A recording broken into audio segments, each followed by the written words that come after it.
As a personal support worker, you're right there on the front lines, providing care that is absolutely essential, day in and day out. But here's the thing, and it's so important, you really can't pour from an empty cup. To give the best care possible, you have to protect yourself first. So let's jump into the essentials. This is your toolkit for staying safe on the job, because your well-being, that's what makes everything else possible. So here's our game plan. First, we're going to start with the most fundamental mindset, putting your own safety first. Then, we'll dive into those invisible threats, how to control infection. After that, we'll cover protecting your body from the physical strains of the job, and importantly, what to do when the unexpected happens. And to finish it all off, we'll wrap up with one simple golden rule that you can use in pretty much any situation. Let's get right to the core of this whole explainer. Your safety, it isn't just a guideline. It is completely non-negotiable. It has to be the filter you use to make every single decision on the job. Before you do anything, you have to think, is this safe for me? And this really says it all, doesn't it? Safety isn't some extra checkbox on your to-do list. It's a professional tool. I mean, when you feel secure and protected, you can be more present, more confident, and way more effective for your clients. It's really that simple. Safe workers provide safer care. All right, so now that we've got that safety-first mindset locked in, let's focus on our first category of risk, the dangers we can't even see. We're talking about infection prevention and control. So the foundation of all infection control is this simple but really powerful idea called routine practices. It's more of a mindset, You basically operate under the assumption that any client could potentially be infectious, no matter how healthy they look. Now, this isn't about being paranoid. It's about being professional. It's about protecting everyone, and that includes you. Okay, so if we're assuming risk is always a possibility, how do you actually spot it before you even start providing care? Well, there's a quick mental checklist for this, and it's something you should run through before every single visit. It's called the Point of Care Risk Assessment, or PCRA for short.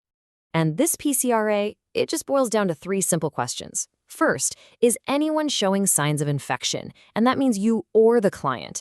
Look for a cough, a fever, the usual signs. Second, have either of you been around someone who's been sick lately? And third, what does the environment look like? Are there hazards like clutter that could make things tricky, or is there really poor ventilation? And listen, this is the most important part of the whole thing.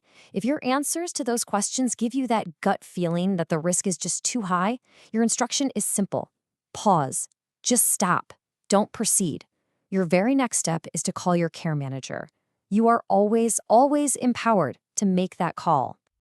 Of course, beyond just assessing the situation, your number one active defense is always going to be good hand hygiene.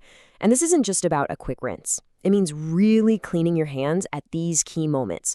Before and after you touch a client or their surroundings, before you start any clean task, after any possible contact with body fluids, and always, always right before you leave the home. It is the single most effective barrier you have. Okay, so that's how we handle those invisible threats. Now, let's switch gears to the very visible, very physical demands of your job. We're going to focus on 2 big areas, preventing falls and avoiding what are called musculoskeletal injuries, or MSIs. Slips and trips are a risk for everyone in a home, not just the client.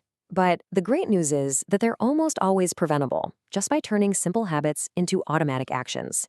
Every time you walk into a room, your eyes should be scanning for hazards, things like loose rugs or cords. See a spill? Wipe it up right away. Always use the handrails, and of course, wear proper non-slip shoes. These little things make a huge, huge difference. Now let's talk about the single biggest physical risk for a PSW. We're talking about MSIs, those strains and sprains that can lead to some serious chronic pain.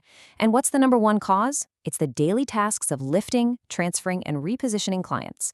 Every single one of those movements is a high-risk activity that needs your full attention.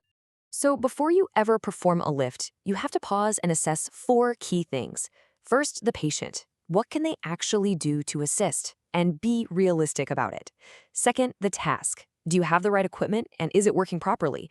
Third, the environment. Is the space clear? Is there enough room to move around safely? And finally, you, the worker. Are you trained for this specific lift? And be honest, how are you feeling physically today? Are you really up for it?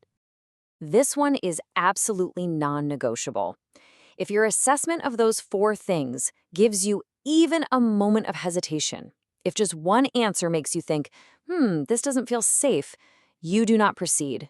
You stop, you call your care manager, and you make a new, safer plan. Never, ever risk an injury.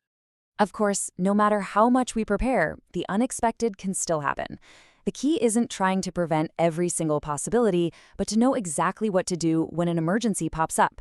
So let's walk through the clear, simple steps for when things just don't go as planned.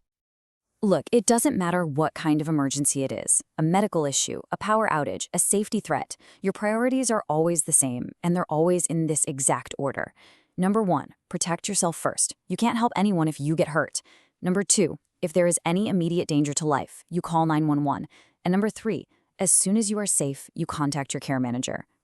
So let's just quickly see how that applies in a few situations. If there's severe weather, your priority is simple. Don't drive if it's unsafe. For a client's medical emergency, the priority is calling 911 right away. If you ever feel threatened, your priority is to leave immediately and get to a safe place. And if you yourself get injured or sick on the job, the priority is to call your care manager and get the help you need. Let's be perfectly crystal clear on this. Your life and your well-being are more important than any single task or shift. You are never, ever expected to put yourself in harm's way, whether that's driving in a blizzard or staying in a home where you feel unsafe. Period.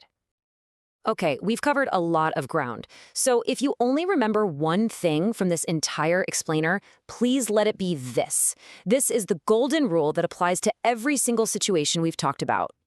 Here it is. This is the key.